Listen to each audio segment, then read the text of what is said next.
Christina Hoffmann Harmon, and my business is the Stillwater Agency, and it is a boutique marketing agency that does hyper-local marketing and SEO for home services companies and architecture, engineering, and construction companies. Wow.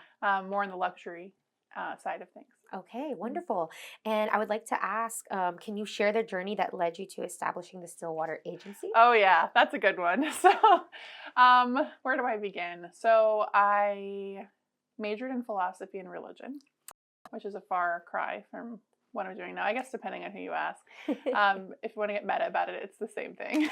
Wow. So philosophy and religion at JMU in Harrisonburg. Thought I was going to be a lawyer. Graduated, did not want to be a lawyer. And went to work for a wine company doing sales. So I was on the phone doing sales of luxury imported boutique wines to collectors in the United States. So not like restaurants, just people with big wine cellars and things like that. Yeah. I was very young. I didn't know nothing about wine. I learned it all. I learned it all on the job and learned a lot on the job over 7 years. Wow. That moved me from DC when I was living downtown to Southern California, where their headquarters were, and we worked also up in Napa Valley a lot. When I left that job, because it had kind of just run its course, I'm like, okay, what do I want to do? I was having like a crisis. Like I was there a long time, spent most of my 20s there. And I'd always wanted to be in design. I always loved design. I wanted to work in design at the winery doing the labels, so that like never materialized. I'm like, okay, I'm going to work in design. How do I get there?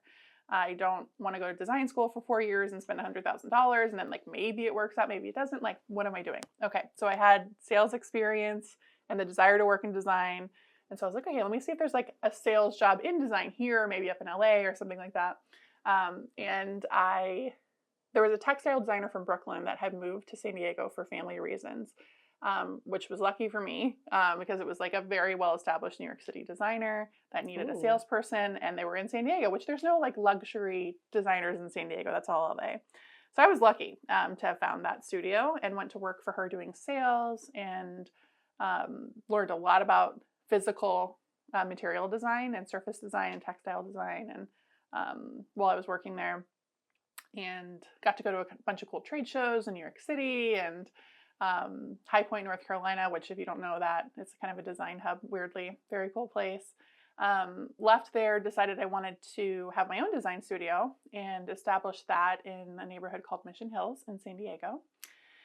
And it was not meant to be retail, but like the way our studio was positioned, it was on the ground level with a big, beautiful window right in like a walking district. So everyone kept coming in like, what are you doing in here? Can I buy these things? I'm like, I guess, like, can you make that fabric that you're doing into a drapery? I'm like, sure. So then we started doing interiors and retail. And I started getting all these calls from Google, like, hey, your business listing isn't live. And I had to do my own website. So I kind of started getting like a toe in marketing and digital marketing without intending to, just because I owned a small business. Yeah.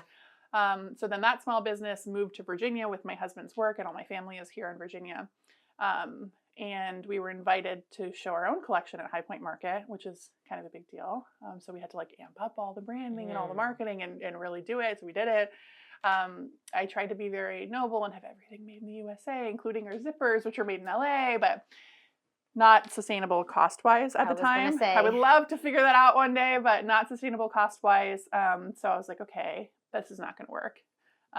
Even though I was selling to like major retailers, it was really fun. Like we just weren't making enough money to do it. Yeah. So okay, I need money. I gotta find somewhere to give me a paycheck. So what do I know at this point? So it was then design and marketing and sales at that point. So I found a company in Tyson's Corner that was a digital marketing agency for home services companies, like mostly roofers, roofing, siding, windows, doors, gutters, decks, all that kind of stuff. Got a position with them doing account management. They call it a digital marketing strategist, but essentially account manager role. Got hired on the spot, dove right in, learned a ton about analytics, realized I was like really into that, which surprised me because I have a math learning disability. So I never imagined that I would be into numbers or being able to conceptualize numbers in that way. But turns out I can, and it's not related to arithmetic, so I don't struggle with it, and really loved the analytics side of that job. and also just helping other small businesses succeed, found my passion for sure, like found my place. So that was like 6 or almost 7 years ago now. Anyway, so then pandemic came. Right before the pandemic came, I was recruited back into design for a company called Charter Furniture, which again, North Carolina. They make all of the soft decorative accessory and seating for Marriott and all their subsidiaries globally. Very nice. Yeah. So I was the account manager for Marriott and had not even reported to my office at the Marriott headquarters one time before the pandemic like happened. So I left this job that I loved to be recruited back into design only to like never have it happen. So then I was like in my apartment in Reston with my husband, like, okay, wow, I'm furloughed. I just left my awesome job that I loved. And what are we doing here?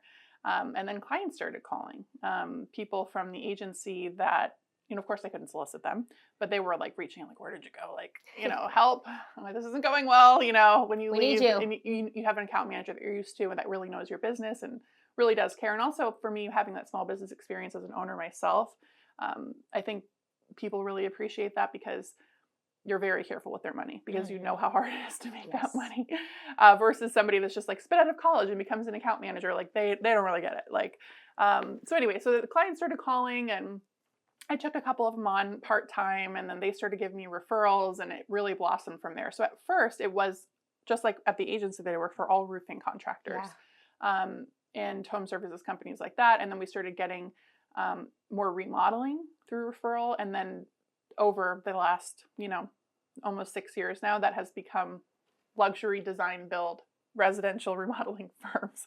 So that's really our niche now. And that's how we got there. So kind of a wild ride. Yeah, very wild ride. Super expensive. But it makes sense when you lay it out. It does. Yeah. Like it took you all these steps to get to where you are, learning from each job, taking like some nuggets from each one and applying it to where you are today. So yeah, the design aspect is huge. Marketing isn't just like the technical aspect, especially when you're working with a luxury residential remodeling type of client. The aesthetics really matter. So having a lot of history in that department helps. And then also, you know, obviously the marketing chops, you know, like chops from working at the agency. Helps a lot. Yes, love it. Yeah. And then what inspired your focus on luxury design and marketing? Well, all of that really. First and foremost, I care about working with small and medium business owners. So when I say that, I mean like less than 50 million a year. So most of our clients are, you know, 5 to, you know, 50 at the most million a year. So not like teeny businesses, but small enough where it's going to impact someone's family if things don't go well. So when you work with that kind of customer, or when I do, I really care about what's happening there.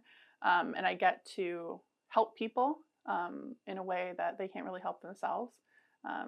And so it inspires itself as you go and you see a business kind of growing and they go from having no trucks to 2 trucks to a fleet, you know, that's really fun to watch. Or they start going on more vacations as a family, you know, or people start getting promoted on their team, or they go from having no staff to like 15 people, you know, through your work with them. It's all very, it inspires itself as you go. Absolutely. Yeah. Speaking of staff, how many people do you have on your team? None. It's me. Whoa. Talk to me about that. Well, okay. That's not the right way of saying that, actually. So I have a large team of people to help me, but they're all subcontractors. Gotcha. So nobody is an employee except for me. And that's by design. And I really like that because all of the people that work on the accounts with and for me also work with other people in other industries around. And I think one thing that a lot of home services companies struggle with is trends in digital marketing and having educational resources and things. Like if you hire somebody as a marketing director and they only work for you, they don't have outside influence. They don't have outside knowledge. The beauty of working in an agency, and the thing I miss the most about working in a big agency, is like that buzz of knowledge and ideas and things like that. So by having a team of subcontractors that don't work exclusively for me, I think it's a big benefit to our clients because they can pull knowledge from all over. What's working over here? What's working in this area? What's working with that other business that you work for? That's a big advantage. That has stopped me from hiring people full time. I could have. And I've hesitated because I'm like, we're going to lose that hive mind, I think. Unless our agency gets to be very big, which is really not what I want. So, cool. Thanks for sharing. Well, and then, I was going to say we have people all over. Pigeon Forge, Tennessee. We have somebody there. Chandler, Arizona. San Diego, people in New York City, people locally that work nationwide with for me, all over. Yeah, just like our clients. That's awesome. Yeah. No, that is so good to have like all those perspectives and see what's going on. Perspectives, that's the word. Yes. Love it. Yeah. How does your background in luxury design influence your approach to marketing strategies for the clients? Simplicity for sure. So keeping it simple, using common sense, not overdoing it, and restraining yourself, and editing is really important for good marketing and good design when you're talking about luxury. Yeah. And then what unique challenges and opportunities do you encounter when crafting marketing campaigns for luxury brands compared to non-luxury brands? Unique challenges is the biggest one is how are we communicating how this client is different from their competitors. That's the number one thing when we onboard a new design build customer. It's like, okay, what's your pain point? What's your biggest pain point? They're like, people don't understand what we do. They don't understand that design build is not just remodeling. It's not just construction. We have a staff of people that are on salary. We have dedicated installers. We have designers that we employ. We all work together all the time, and you have a completely dedicated team on your project. So people often really struggle with that and communicating that. Almost everybody. So we solve that problem. We're really good at that for that very particular niche of design build, residential construction. What was the second part of that question? And it compared to the non-luxury brands. Okay. Yeah. So non-luxury brands, like we work with a lot of roofing contractors, and there's only, which I love those. I love them. But there's only so many ways you could talk about roofing, and the biggest differentiators there are going to be factory certifications, training, warranties, things that they're able to offer through factory certifications, essentially. And it's just not as much of a challenge to communicate that with smaller brands or more everyday level brands, I suppose you could say. The big differentiator is who's running the business, what certifications do they have, how long have they been in business, how financially stable are they, all that kind of stuff. With the luxury design build, it's like the very nature of what they do. That's challenging for people to understand. Okay. And then what brings you excitement and joy about your job? And what are some memorable... Helping people. Period. Point blank. I love helping people. Oh my gosh. Have you always been a people person? Always, yeah. And I love being able to work in luxury, work in design, kind of scratch that itch every day. Yeah. But also talk to my clients. I text my clients. We laugh all the time. I know what's going on with their kids. I know what's going on with their families and them personally. And I really love helping people build their life and change their life. And also our clients are really good at what they do. They're really good. And being able to them. Well, no, but in terms of physical construction, gotcha. And mitering the cut exactly right and choosing, the exact right flooring installation, they're so good at it. And typically before they found us, that's not been communicated visually properly. And when we do it and it's exciting for them and it's exciting for me, it's the best. So I love it. Yeah. And then how are you keeping up with the latest trends and things that are going on in your industry? What do you like to use? Books, social media, seminars? Social media is a big one. So I'm in a lot of groups on Facebook and we chatter and develop a relationship. So we all talk to each other on Slack. I'm sure you guys are on Slack. So. Yes. I'm in a whole bunch of Slack spaces and rooms and chats and Facebook groups talking about trends. Plus our, group of subcontractors. We all know each other. We meet. Beautiful. We talk all the time. Okay. Yeah. I love it. And then part of your marketing, what do you like to do to get your name out there? And what are you doing for yourself? It's a good question. So marketers Achilles heel is doing your own marketing. So I had a 5-page Squarespace website for 5 years. We didn't need to market for ourselves because it was word of mouth. And I'm like, okay, do I want to hire employees? If I'm going to hire, which I do soon, I think. And if we want to do that, we probably need to have more steady incoming lead flow, right? Rather than, a couple a month, we want to have, a couple a week that are coming in. So I was like, okay, we better do our own website. So we finally did that recently, did our rebrand that was in the making for years that we just kind of never had time for. So that's now complete. And Beautiful. if we want to run ads for our own business, we can now. Nice. But yeah, the marketer's curse is you never have time to work in your own marketing because you're too busy with everybody else. And all the referrals that are coming in. That's not a bad problem to have at all. We've had that problem for years. Yeah. It's a good problem. It's a great problem. Yes. Yeah. And then the Stillwater Agency emphasizes building strong client relationships. Mm-hmm. How do you measure the success of these relationships? And can you share an example where a strong relationship led to exceptional results? Oh, yeah. How do I measure success? How long are they with you? How panicked is this client? A lot of times they come to us, they're panicked. This is their business. It's not gone well. They don't come to you because they're thrilled with their marketing agency. They come to you because they're in a place and they need a lot of help, and this is their whole life. And they're trusting you. They're trusting you. So once they start to calm down, maybe you start to hear from them less. Every time you talk to them, their phone's ringing in the background. Like, those are measures of success that I really like.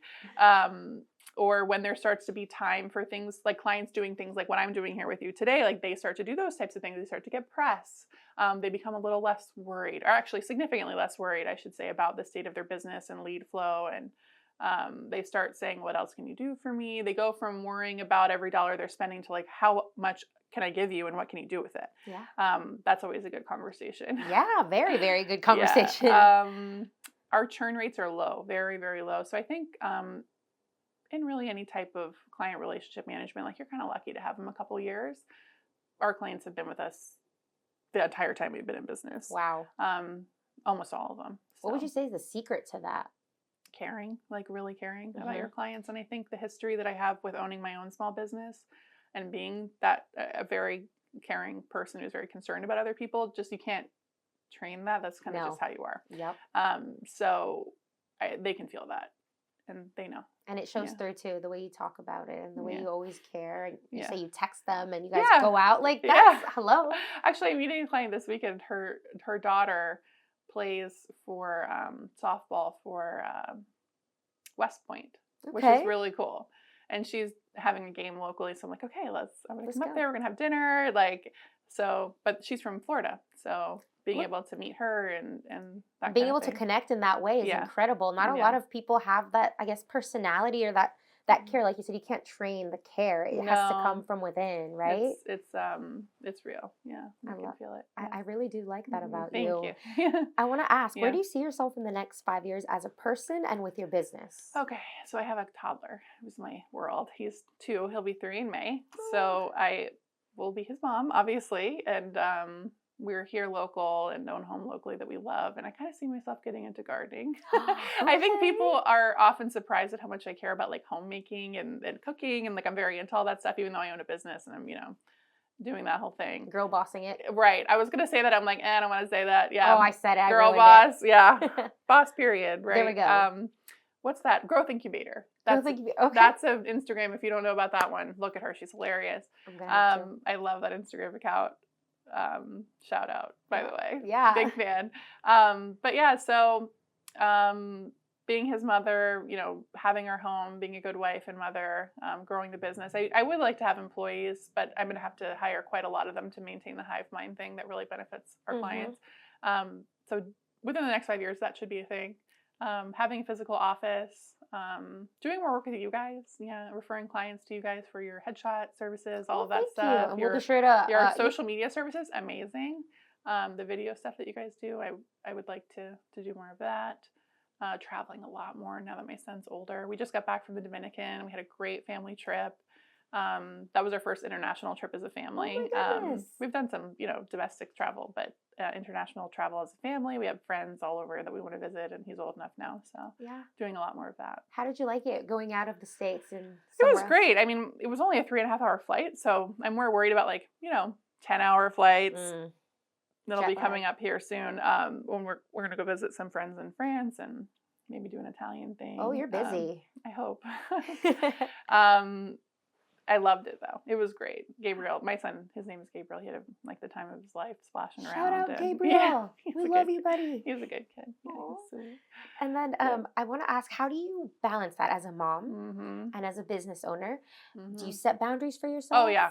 I don't work at night. I don't work in front of my kid. He knows that I have a job. He knows my office is me working. He's seen me on my computer a couple of times, and it's really important that I'm present with him and I don't scroll my phone. He doesn't have screens around him all the time. Right. Like he does a little TV and stuff, but he's not like a tablet kid. And even though I work in tech, technically, that's not everywhere through our house. Yeah. Yeah. So if it's like after 5 or before 9, like I'll work a little on my phone, but like not really in front of him. I definitely have good boundaries with that. Yeah. I love that type of discipline that you have, because I feel like that can be so challenging and hard, especially when you want to just like, no, I'm just going to take this one call. It's fine. Just this one time. It's okay. And I like how disciplined you are. I started that early. Unless it's an emergency, we're not talking until business hours. I love that. Which is good for clients too, because it stops them too. But Slack, again, big fan of Slack. Most of my clients are on it in their own workspaces, and you can brain dump in there, and then we'll all get to it in the morning. Whereas like with the text, there's no way to remind yourself. You're going to forget it. Technology like Slack is very helpful for late night brain dumping that you can kind of get to the next day. Yeah, I love it. And then what current trends in luxury marketing do you find most impactful, and how is the Stillwater Agency adapting to these trends? Well, video is a big one, obviously. Authenticity. So people want testimonials. They want walkthroughs of job sites. So we develop really good relationships we have clients all over the place. And we have good relationships with local photography and video studios to actually send out to get that content. That's a big challenge for our clients. So that's something that we do for them. Other trends, websites are becoming simpler. All the fancy bells and the whistles and the chatbots, people are tired of that stuff. So we're eliminating some of that, which is kind of nice. It is. We're integrating online booking with almost anyone that will allow me to. We're doing it. I want them doing it. And they all say, gosh, why didn't we do this sooner? They're all afraid of online booking and having people have access to their calendar. But like once they do it, they're like, oh my gosh, this is so great. Like we should have done this sooner. Yeah. Those are some of the trends that we're paying attention to. Wonderful. And do you guys have any misconception? Like, do your clients have misconceptions sometimes coming in? Can you talk to me about those? And about working with us? Working with you and just marketing in general. Yeah. So when you own an agency, especially with a client that may have had a marketing director in the past or something, they kind of think you're taking that role and you're not. I offer separately FCMO services. So if somebody wants to hire me as sort of like a part-time fractional CMO, I can do that, but that's not the same as hiring an agency. And you have to help them along while also balancing their demands of your time, which is difficult. In the beginning, I kind of just like, I'm just going to give you what you need for at least a month. Call me as much as you need. Let's get you on board. But then after that, it is a little bit tricky to navigate the time element. And what they expect of you. That's always been a bit of a challenge, but we've overcome that successfully with everybody, so that's been okay. What else? Expectations about SEO. I think by the time some people think about, hey, we better worry about this because we have no leads, like they think they're just going to build a website and it's going to turn. It does not work like that. Okay, you need time. SEO takes time. Advertising, different story.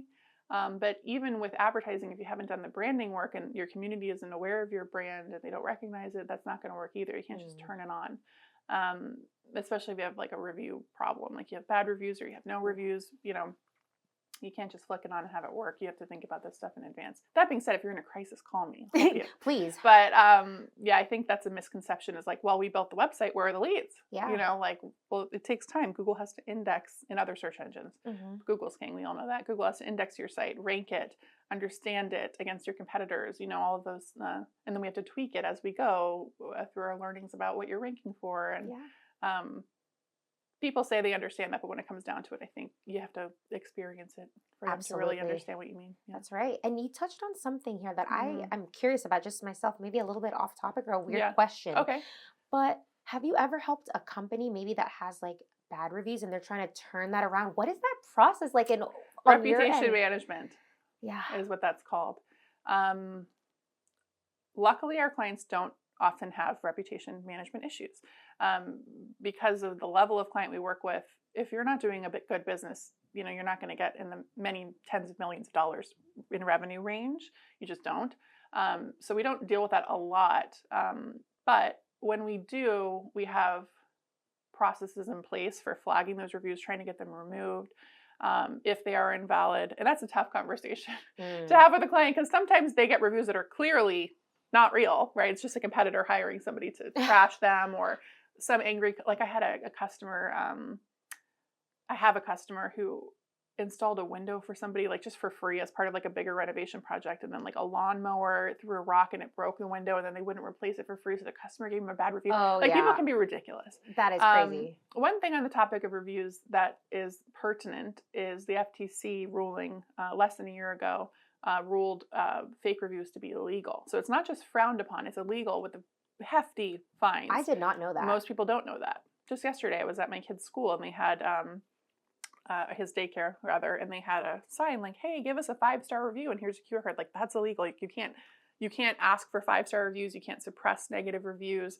you can't coerce somebody in any way or motivate them in any way to give you a bad one, give you a good one, or take down a bad one. Like, it's tricky.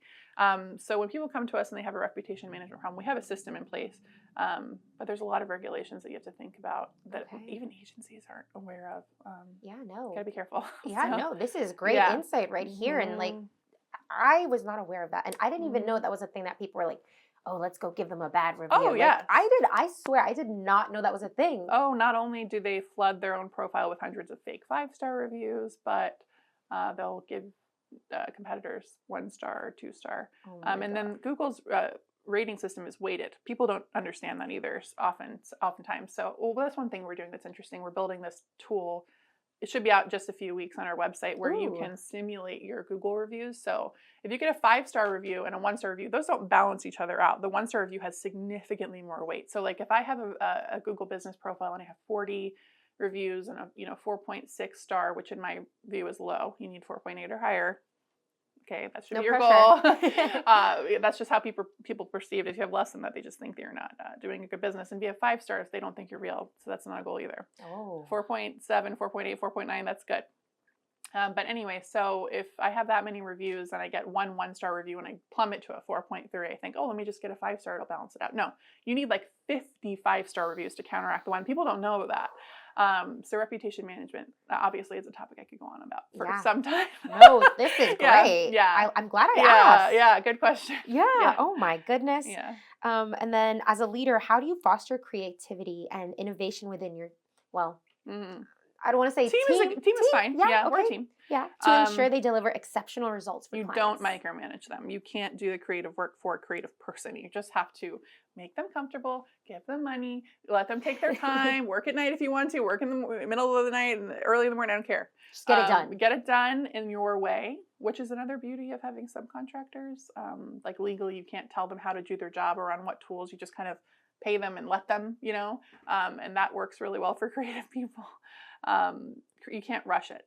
And you can get almost like writers get writer's block. You get creativity block. If I get it, if there's like this pressure to perform, I'm like, I gotta step away and come back. I feel that. And then when I'm feeling inspired, have at it, hammer it out. So inspiring creativity in my team means stepping back. Yeah, I like that. Yeah, giving them tools, giving them money, stepping back. Yeah. That's a good one.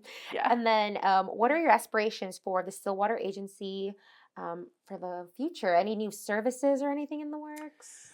No, our services are pretty solid, pretty well thought out. Yeah. No. Yeah. Okay. We're just going to keep doing what we're doing, but at scale. Yeah. I love it. Yeah. Get bigger. Yeah. Keep growing, keep going. We're doing what works, and we're just doing it for more people. Yeah. Love it. Yeah. And then what advice would you give to individuals aspiring to enter the luxury marketing industry? Take your time, get experience, work for an agency. That's a big one. A lot of people think, oh, I'm just going to go from being a marketing director to just owning my own business. Like, you should work for an agency. You get a lot of experience of what not to do, which is really important, and what to do, and exposure to a lot of people and ideas and client types and system ideas and things like that. If you're just going to be a consultant, sure, just go on your own. But otherwise, if you want to transition, I would go work for an agency first. That's great advice. Is there anything that I have not touched on that maybe you want to share or get out there? Maybe anything that's close and dear to your heart? Maybe about yourself personally, your industry? I'm really passionate about animal welfare. Ooh, let's get into it. Very passionate about that. I would like to share. My friend Chelsea has an organization in Oaksville called Equine Connection Center. Horsies. Horsies. So oftentimes people are like, oh, horse therapy is riding horses. No, it's grooming horses. It's feeding them. It's walking them around. So she does equine assisted learning, EAL. And I keep wanting to share whenever like I have the opportunity, but like if I'm in an article, like that section doesn't get picked up. So if you could feature her, that'd be great. Chelsea Absolutely. is a wonderful person, Equine Connection Center in Noakesville. Big, awesome. Thank you. In growing, and they're kind of new. She's a good person. So. Do you ride horses? I mean, not like an equestrian person. I mean, I grew up in horse country, went to high school out in Middleburg, and have roots there. But no, I'm not like a fancy horse rider. Girl. Yeah. No, horse girl. That's a whole other. Another story. That's a whole other thing. Like the long. Yeah. Horse girl from school. No, I do like riding horses, but I wouldn't consider myself like an equestrian. Gotcha. But no, that's beautiful, and I think that's awesome that you just plugged her in there. So hopefully, she's great. Yeah. I wanted to. I keep trying. No, so you did. Hopefully, you guys will feature that. it. Yeah. I promise. Thank you. You have my promise. Give her a backlink. Yeah. Thank you. And then my final question: do you have a quote, saying, or a mantra that has inspired you in any way, or maybe somebody told you something that resonated? Would you mind sharing that? Okay, I don't remember what classroom this was in and what grade, but I always remember the quote, attitude is everything. Mm-hmm. I think about that all the time. It was on a poster on a wall, probably in elementary school or something. I don't know who said it, but attitude is everything. I really believe that. Sometimes my attitude's not the best. I'll be in a bad mood or, negative about something, which is fine. You got to process stuff. But attitude is everything when it comes to success in business, and for our clients, like having a positive outlook, not in a toxic way. Toxic positivity is a thing. Not into that. Same. But a belief that you can do it, or belief that the people you've hired can do it, empowering them. That attitude really is everything. Yeah. The crux of all of it. Mm-hmm. Yeah. That's a good one. Yeah. Thank you so much for coming on the podcast. Thank you. I really appreciate it. Yeah. Anytime. Thank you.